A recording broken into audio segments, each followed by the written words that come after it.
ከ80% በላይ የሚሆኑ የጉግል ክሮም ብራውዘር ተጠቃሚዎች እነዚህ ነገሮች ጭራሹኑ አያውቋቸውም። ግን እኔ ዛሬ ለእናንተ ምን እንደሆኑ የምነግራችሁ ይሆናል። ክሮም ብራውዘራችሁን ስማርት በሆነ መንገድና እንደዚሁ ማወቅ ያለባችሁን 10 ወሳኝ የሆኑ የክሮም ቲፖችን እጄላችሁ መጥቻለሁ። ያው እንደዚህ አይነት አሪፍ የሆኑ ቲፖችን እጄላችሁ መጥቼ ይህን ቪዲዮ ላይክ አለማድረግ እውነት በጣም ይደብራል። ስለዚህ ሁላችሁም ላይክ ማድረግ እንዳረሱ፣ ጥያቄ ካላችሁ ደግሞ ኮሜንት ላይ አስቀምጡልኝ። አሁን ጊዜ ሳናባክን ወደ ቲፖቹን አልፋለን። እንደሚታወቀው ጉግል ክሮም ብራውዘር በጣም ትልቅ የሆነ ብራውዘር ነው እና በውስጡ በጣም ብዙ ጠቃሚ የሆኑ ፊቸሮችን አካተዋል። እነዛን ሁሉ መዘርዘር ቢከብድም እኔ ግን ዛሬ ከነዛ መሃል አሪፍ ናቸው ብዬ ያሰብኳቸውን 10ሩን ይዤላችሁ መጥቻለሁ። እነዚህ 10 ቲፖች የተለያየ ጥቅምና ፊቸር ያላቸው ሲሆን እነሱ ምን እንደሆኑ ለእናንተ አሳያቸዋለሁ። በተለይ ደግሞ መጨረሻ ላይ የማሳያችሁ ነገር በጣም የሚጠቅማችሁና ብዙዎቻችሁ ውስጥ ፈልጉት የነበረው ነገር ስለሆነ ሁላችሁም እስከ መጨረሻው በመከታተል ያችን እነግራችኋለሁ ያልኩትን ቲፕ መመልከት ይገድ አለባችሁ። እና አሁን ቀጥታ ወደ ቲፖቹ እናልፋለን። አሁን የምናያቸው 6 ቲፖች አጠቃቀማችንን የሚያቀልሉንና እንደዚሁም ደግሞ ወሳኝ የሆኑ ቲፖች ናቸው። በመቀጠል ደግሞ ከሲኩሪቲ ጋር የተገናኙ ቲፖችን የማሳያችሁ ይሆናል። የመጀመሪያው ቲፕ ቀጥታ ወደ ብራውዘራችሁ ትገባላችሁ። በመቀጠል ፓስወርድ ብላችሁ በምጽፉበት ጊዜ እንደምትዩት ማኔጅ ፓስወርድ የምትል አይከን ትመጣለች። እሷን አንድ ጊዜ ትጫናላችሁ። ከዛ በመቀጠል እዚህ ጋር በምትዩት የተለያዩ ፓስወርዶችን ማኔጅ የምታደርጉበትን ቦታ ያመጣላችኋል እና እዚህ ጋር ብራውዘራችሁን በመጠቀም የተለያዩ ሴቭ ያደረጋችሁት ወይም ደግሞ የተጠቀማችሁትን ፓስወርዶች እያንዳንዱን ከዌብሳይቶቹ ጋር ልክ እንደዚህ ያመጣላችኋል እና እዚህ ጋር እንደፈለጋችሁ ፓስወርዳችሁን ማኔጅ ማድረግ ትችላላችሁ። ወደ ሴቲንግ ውስጥ ገብታችሁ የተለየ ፕሮሰስ መግባት ሳይጠበቅባችሁ በአንድ ክሊክ ብቻ ልክ እንደዚህ ወደ ፓስወርድ ማናጀራችሁ መግባት ትችላላችሁ። ሁለተኛው ቲፕ ቀጥታ ወደ ብራውዘራችሁ በመግባት ቪው ሂስትሪ ብላችሁ ትጽፋላችሁ። ከዛ በመቀጠል የሚያመጣላችሁ ልክ እንደዚህ አይነት አይከን አለ። እሱን ክሊክ በምታደርጉበት ጊዜ ቀጥታ ወደ ሂስትሪ ወስዳችኋል እና በቀላሉ እስካሁን ሰርች ያደረጋችሁትን አጠቃላይ ሂስትሪውን በአንድ ክሊክ ብቻ ልክ እንደዚህ ማግኘት ትችላላችሁ። አሁን የማሳያችሁ ቲፖች ደግሞ በጣም አሪፍ ናቸው። ተከታተሉኝ። ሶስተኛ ላይ የምናገኛችሁ ቲፖች ደግሞ ቀጥታ ወደ ሰርች ማድረጊያ ቦታ ላይ በመሄድ ጉግል ዶክ ብላችሁ ትጽፋላችሁ። በመቀጠል እዚህ የምትመለከቱትን አይከን ያመጣላችኋል፣ የጉግል ዶክመንትን። እሱን ትጫናላችሁ።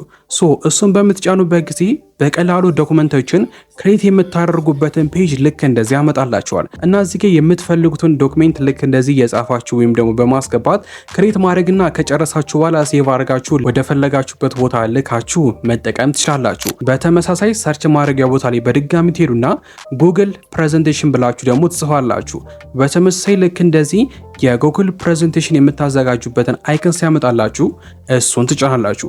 ከዛ እዚህ ጋር በምታዩት መልኩ ፕሬዘንቴሽን የምታዘጋጁበትን ልክ እንደዚህ አይነት ፔጅ ያመጣላችኋል። እንደምታዩት የተለያዩ ለፕሬዘንቴሽን የሚሆኑ እንደነዚህ አይነት ቴምፕሌቶችን ታገኛላችሁ። የተመቻችሁን ቴምፕሌት ትመርጣላችሁ። ከዛ እዚህ ጋር እንደተመቻችሁ አድርጋችሁ የምትፈልጉትን ፕሬዘንቴሽን ማዘጋጀት ትችላላችሁ ማለት ነው። እነዚህ በጣም የተመቹኝ የክሮም ፊቸሮች ናቸው። ወደ ቀጣዮቹ ከማለፋችን በፊት ግን እስካሁን ይህን ቻናል ሰብስክራይብ ካላደረጋችሁ ሰብስክራይብ፣ ላይኳንም እንዳረሱ። አሁን ወደ አራተኛው ቲፕ እናልፋለን። አራተኛው ቲፕ ደግሞ ብራውዘራችን ላይ የተለያዩ ነገሮችን ሰርች እናደርጋለን። ለምሳሌ የሆኑ ነገሮችን ለማወቅ ፕሮዳክቶች ሊሆኑ ይችላል፣ ቦታዎችን ለማወቅ ሰርች እናደርጋለን እና ስለዛ ፕሮዳክት ወይም ደግሞ ስለዛ ቦታ የተብራራው በእንግሊዝኛ ወይም ደግሞ እናንተ በማችሉት በቻይነኛ በመሳሰሉት ቋንቋዎች ከሆነ ኮፒ አድርጋችሁ ሌላ ቦታ ላይ ትራንስሌት ማድረግ ሳይጠበቅባችሁ በአንድ ክሊክ ብቻ ወደ አማርኛ፣ ወደ ኦሮምኛ፣ ወደ ትግርኛ እናንተ ወደ ምችሉት ቋንቋ ትራንስሌት የምታደርጉበት ፊቸር ነው። ይህንም ለመጠቀም ትራንስሌት የምታደርጉበት ፔጅ ላይ ትሆናላችሁ። ከዛ መቅጠል 3 ነጠብጣቧን በመጫን ወረድ በማለት ትራንስሌት የምትሏን ትጫናላችሁ። ከዛ መቅጠል እዚች ጋር የሴቲንግ ምልክት አለች፣ እሷን ትጫናላችሁ። ከዛ ሞር ሴቲንግ የሚለው ውስጥ ትገባላችሁ። በመቀጠል እናንተ ወደ አማርኛ ከፈለጋችሁ አማርኛ፣ ኦሮምኛ፣ ትግርኛ፣ አፋርኛ ማንኛውም ቋንቋ አለ። ለምሳሌ አማርኛ የሚለው ስመርጥ እንደምትዩት እንግሊዘኛው ቋንቋ በአንድ ክሊክ ብቻ ሙሉ ፔጁን ምን ያደርግላችኋል ወደ አማርኛ ቋንቋ ልክ እንደዚህ ትራንስሌት የሚያደርግላችሁ ይሆናል ማለት ነው። ኮፒ ፔስት ማድረግ ሳይጠበቅባችሁ በአንድ ክሊክ እዛው ብራውዘራችሁ ላይ ልክ እንደዚህ ትራንስሌት ማድረግ ትችላላችሁ። አምስተኛው ቲፕ ደግሞ ቅርብ ጊዜ የተጨመረ በጣም የተመቸኝ የጉግል ፊቸር ነው። እሱም ምንድነው እዛው ክሮም ብራውዘራችሁ ላይ ወይም ደግሞ ጉግል ላይ ሆናችሁ ሆም ስክሪን ላይ የምታገኙት ልክ እንደዚህ ኤአይ ሞድ የምትላለች እና እዚህ ውስጥ ስትገቡ ማንኛውንም ጥያቄ የምትጠይቁበትን ቦታ ይከፈትላቸዋል። ልክ እንደ ጄሚናይ እንደ ቻትጂፒቲ አይነት ጥያቄዎችና ማንኛውንም ነገር የሚሰራላችሁ ኤአይ ነው። ጉግል ቅርብ ጊዜ አካትተው በጣም አስገራሚ ፊቸር ነው። ሶ በቀላሉ እናንተ እዚህ ጋር ገብታችሁ አንሊሚትድ የምትፈልጉትን ጥያቄ መጠየቅ ትችላላችሁ። ተማሪ መሆናችሁ፣ ሰራተኛ፣ ማንኛውም ነገር እዚህ ጋር ገብታችሁ ልክ እንደ ሌሎቹ የአፕሊኬሽኖች የምትፈልጉትን ነገር እዚህ ላይ ማከናወን ትችላላችሁ። እችንም ገብታችሁ ሞክሯት። ስድስተኛው ቲፕ ደግሞ በየጊዜው የምትጠቀሙት ዌብሳይት ካለ ብራውዝ እያደረጋችሁ በየቀኑ እየገባችሁ ያን ዌብሳይት ለመጠቀም ሰርች ማድረግ ሳይጠበቅባችሁ በቀላሉ በአንድ ክሊክ ብቻ ወደዛ ሳይት እንዴት አድርጋችሁ መግባት እንደምችሉ ላሳያችሁ። በመጀመሪያ በየቀኑ ወይም ደግሞ አብዛታችሁ የምትጠቀሙት ሳይት ውስጥ ትገባላችሁ። ልክ እንደዚህ ከገባችሁ በኋላ 3 ነጠብጣቧን በመጫን ወረድ በማለት አድ ቱ ሆም ስክሪን የምትላለች እሷን ትጫናላችሁ። በመቀጠል እዚህ ጋር ክሬት ሾርት ከት ይላችኋል። የምትፈልጉትን ስያሜ ትሰጡታላችሁ። በመቀጠል አድ ብላችሁ በድጋሚ አድ ስትሉት ሆም ስክሪን ላይ አድ የሚያደርግላችሁ ይሆናል። ከዛ ወደዛ ሳይት መግባት ስትፈልጉ ሰርች ማድረግ ሳይጠበቅባችሁ በአንድ ክሊክ ብቻ ወደ ዛ ሳይት ልክ እንደዚህ የሚያስገባችሁ ይሆናል። አሁን የምንመለከተው ደግሞ ከሲኩሪቲ ጋር የተገናኙ 4 ቲፖችን ሲሆን በተለይ መጨረሻ ላይ ማሳያችሁ በጣም ይጠቅማችኋል። 7ኛው ቲፕ ወደ ክሮም ብራውዘራችሁ ከገባችሁ በኋላ 3 ነጠብጣቧን ተጭናችሁ ወደ ሴቲንግ ውስጥ ትገባላችሁ። እነዚህ ፊቸሮች ይጠቅሟችኋል። ወደ ሴቲንግ ውስጥ ከገባችሁ በኋላ ፕራይቬሲ ኤንድ ሲኩሪቲ ወደሚለው ውስጥ ትገባላችሁ። በመቀጠል ወረድ በማለት ሴቭ ብራውዘሪንግ የሚል ሴቲንግ አለ። ወደ እሱ ውስጥ ትገባላችሁ እና እዚህ ጋር 3 ሴቲንጎችን የምታገኙ ሲሆን እናንተ ጋር ወደዚህ ሴቲንግ ውስጥ ስትገቡ ከታች ያለው ኖ ፕሮቴክሽን ላይ ከሆነ በፍጥነት ከሱ ላይ ማንሳት አለባችሁ። በመጀመሪያ ግን ይህ ሴቲንግ ምን እንደሆነ ልግለጽላችሁ። የተለያዩ ፕላትፎርሞችን፣ ቪዲዮዎችን፣ ፎቶዎችን ብራውዝ እያደረግን ከተለያዩ ሴቶች ላይ እናወርዳለን። አስተውላችሁ ከሆነ በምንወርድበት ጊዜ እነዛ ሶፍትዌሮች ወይም ደግሞ የምናወርዳቸው ነገሮች ለስልካችን አደገኛ ሃርምፉል ከሆኑ ጉግል ራሱ ያሳውቀናል። ይህን ፊቸር ደግሞ ለማግኘት የግዴታ ኢንስቲንግ ማስተካከል አለባችሁ። ኖ ፕሮቴክሽን ላይ ከሆነ እንደነዚህ አይነት አፖች ስትወርዱ ምንም አይነት የሲኩሪቲ አለርት ስለማያሳያችሁ መጥፎ የሆኑ አፖችን አውርዳችሁ ትልቅ አደጋ ውስጥ ልገቡና መረጃችሁ ራሱ ሊወጣ ይችላል። ስለዚህ እዚህ ጋር ትገቡና ስታንዳርድ ላይ ከሆነ ሲኩር ናችሁ። ቢሆንም ግን በደንብ ሲኩሪታችሁን ለማጠናቀር የመጀመሪያው ኢንሃንስድ ፕሮቴክሽን ላይ ብታደርጉት ተመራጭ ነው። እኔንን ማስተካከላችሁን እንዳረሱ። 8ኛው ቲፕ እዚሁ ሴቲንግ ውስጥ እንዳላችሁ ወረድ ስሉ ሴፍቲ ቼክ የሚል ሴቲንግ አለ። እሱ ውስጥ ትገባላችሁ። ከዛ በመቅጠል እዚህ ጋር እንደምትሆን ሴፍቲያችሁን ቼክ የምታደርጉበት ቦታ ሲሆን ለምሳሌ የጉግል ፓስወርዳችሁን ማናጀር ሊሆን ይችላል ቼክ የምታደርጉት። ቅድም ያስተካከልነውን ሴፍ ብራውዘሪንግ መሆኑን ቼክ ያደርግላችኋል። እንደዚሁም ኖቲፊኬሽናችሁን እያንዳንዱ ነገር ቼክ የምታደርጉበት ቦታ ነው። ስለዚህ እዚህ ጋር ገብታችሁ ለምሳሌ ኢንሃንስድ ሴፍ ብራውዘሪንግ የሚለውን ውስጥ ገብታችሁ ጎቱ ሲኩሪቲ ሴቲንግ ብሎ ስትገቡ አሁን ወደ አስተካከልነው ሴቲንግ ውስጣችሁ ወደዚህ ጋር ሲኩሪታችሁን ቼክ ማድረግ ትችላላችሁ።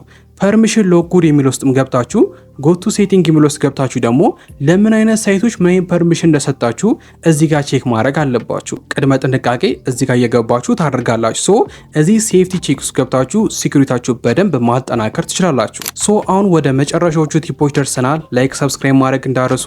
መጨረሻ ላይ የማሳያችሁ 2 ቲፖች ደግሞ በደንብ ይጠቅማችኋል። 9ኛው ቲፕ ደግሞ ምንድነው? በተለይ ለቤተሰቦች በጣም ወሳኝ የሆነ ቲፕ ነው። ልጆቻችሁን በደንብ የምትቆጣጠሩበት ወሳኝ የሆነ ሴቲንግ ነው። ቀጥታ ወደ ሴቲንግ ውስጥ ገባላችሁ። ከዛ በመቀጠል ፕራይቬሲ ኤንድ ሲኩሪቲ ወደሚለው ሴቲንግ ውስጥ ገባላችሁ። በመቀጠል ወረድ በምትሉበት ጊዜ ዩዝ ሲኩር ዲኤንኤስ የሚል አለ። እሱ ውስጥ ገባላችሁ። እነዚህ ሴቲንግ ምንድነው? ጉግል ክሮም ብራውዘርን በመጠቀም ልጆቻችሁ አላስፈላጊና መጥፎ የሆኑ ድረገጾችን እንዳይጎበኙ የምትቆጣጠሩበት ቦታ ሲሆን ይህም በማስተካከል ጭራሹን እንደነዚህ አይነት ማይሆኑ ሳይቶች ብራውዘራችሁ ላይ እንዳይሰራ ማድረግ ይችላላችሁ። ያው ምን እያልኩ እንደሆነ እንደሚገባችሁ እርግጠኛ ነኝ። ስለዚህ ይህን ነገር ለማስተካከል ዩዝ ሲኩር ዲኤንኤስ ሴቲንግ ውስጥ ከገባችሁ በኋላ ቹዝ አናዘር ፕሮቫይደር የሚለው ላይ ትገባላችሁ።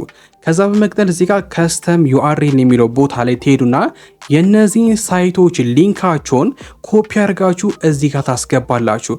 ኮፒ አድርጋችሁ ካስገባችሁ በኋላ ከአንዳንድ እነዛን ሳይቶች ማንኛውም ሰው ጉግል ክሮም ብራውዘርን በመጠቀም ሰርች ለማድረግ ቢሞክሩም ራሱ እነዚህ ሳይቶች አይሰሩላችሁም። ስለዚህ በዚህ መንገድ ልጆቻችሁ ማይሆን ነገር እንዳይመለከቱ መቆጣጠር ትችላላችሁ። አሁን የመጨረሻው ወሳኝ ቲፕ ላይ ደርሰናል። እንዳልኳችሁ በጣም ይጠቅማቸዋል። እሱም እንደሆነ ልግለጽላችሁ። ታደርጋላችሁ? ቀጥታ ወደ ብራውዘራችሁ ትገቡና ሰርች ማድረጊያ ቦታ ላይ ማይ አክቲቪቲ ጎግል ብላችሁ ሰርች ታደርጋላችሁ። ከዛ መቅጠል መጀመሪያ የምትመጣላችሁ የጉግል አክቲቪቲ ሳይት አለች፣ እሷን ትጫናላችሁ። ከዛ መቅጠል እንደዛ አይነት ፔጅ ይከፍትላችኋል። ሶ እዚህ ጋር የምታገኙት ነገር ምንድን ነው? እስከ ዛሬ ድረስ ሰርች ያደረጋችሁትን ነገር በጠቅላላ የሚከማችበት ቦታ ነው። ይህም ማለት ምን ማለት ነው? ግልጽ ላድርግላችሁ። የተለያዩ ነገሮችን ሰርች ካረጋችሁ በኋላ ምንድን ነው የምታደርጉት? ሂስትሪውን ገብታችሁ ነው ክሊር የምታደርጉት። ቅድም መጀመሪያ እንዳሳያችሁ ወደ ሂስትሪ በመግባት ክሊር ታደርጋላችሁ። ግን ያ አያጠፎም። እዛ ጋር ክሊር ሂስትሪ ቢያደርግላችሁም ግን ቀጥታ አካውንታችሁ ላይ የሚቀመጡናል። እያንዳንዱ አክቲቪቲያችሁ የእናንተ ጉግል አካውንት ስለሚመዘግበው ገብታችሁ ከውስጥ ካላጠፋችሁ በስተቀር ክሊር ሂስትሪ ብትሉት ጉግል ላይ ሰርች ያደረጋችሁትን ነገር በጠቅላላ እዚህ ጋር ያስቀምጥባችኋል። አስቡት፣ አይሁን ነገሮችን ሰርች አድርጋችሁ በሆነ አጋጣሚ ስልካችሁ ማያንሶ ላይ ቢገባ ብዙ መረጃዎች እንደሚወጣባችሁ አስቡ። ስለዚህ እንዲህ ነው የምታስተካክሉት። እንደዚህ ወደ ማይ አክቲቪቲስ ከገባችሁ በኋላ ወርድ ትላላችሁ። እንደምትው ሰርች ያደረጋችሁን እዚህ ጋር ታገኛላችሁ። ከዛ መቅጠል እዚህ ጋር ትመጡና ድሌት የሚል አለ፣ እሱን ትጫናላችሁ። ከዛ መቅጠል እዚህ ጋር ስመርጣችኋል። እናንተ ኦል ታይም ከሆነ ድሊት ማድረግ የፈለጋችሁ እስከዛሬ ሰርች ያደረጋችሁትን ኦል ታይም የሚለውን ትመርጣላችሁ። ከዛ መቅጠል እዚህ ጋር አፖችን ያመጣላችኋል። እዚህ ጋር የምትመለከቷቸው የጉግል አፖች ላይ ሰርች ያደረጋችሁትን ሂስትሪ በጠቅላላ ነው የሚያጠፋው። ስለዚህ ሁሉ ውስጥም ሰርች የተደረገው እንዲጠፋ ከፈለጋችሁ ሰሌክት እንዳለ ተተውትና እዚህ ጋር ያለችዋ ኔክስት የምትሏን በምትጫኑበት ጊዜ ከአንዳንድ ሁሉንም ሂስትሪ ሙሉ በሙሉ ከስር መሰረቱ ከስሩ የሚያጠፋላችሁ ይሆናል። እና ይህም በማድረግ ደህንነታችሁን መጠበቅ ይችላላችሁ። አሁን ያሳያችሁ ቲፕ እንደጠቀማችሁ እርግጠኛ ነኝ። እና ካሳያችሁ 10 ቲፖች መሃል ምን ያህሎቹን ታውቃላችሁ? ምን ያህሎቹንስ አታውቁም? እስቲ ኮሜንት ላይ ጻፉልኝ። ጥያቄም ካላችሁ አስቀምጡልኝ። ላይክ ሰብስክራይብ ካላደረጋችሁ ደግሞ ላይክ እና ሰብስክራይብ ማድረግ እንዳረሱ። በሌሎች ቪዲዮ እስከምንገናኝ ይመቻችሁ።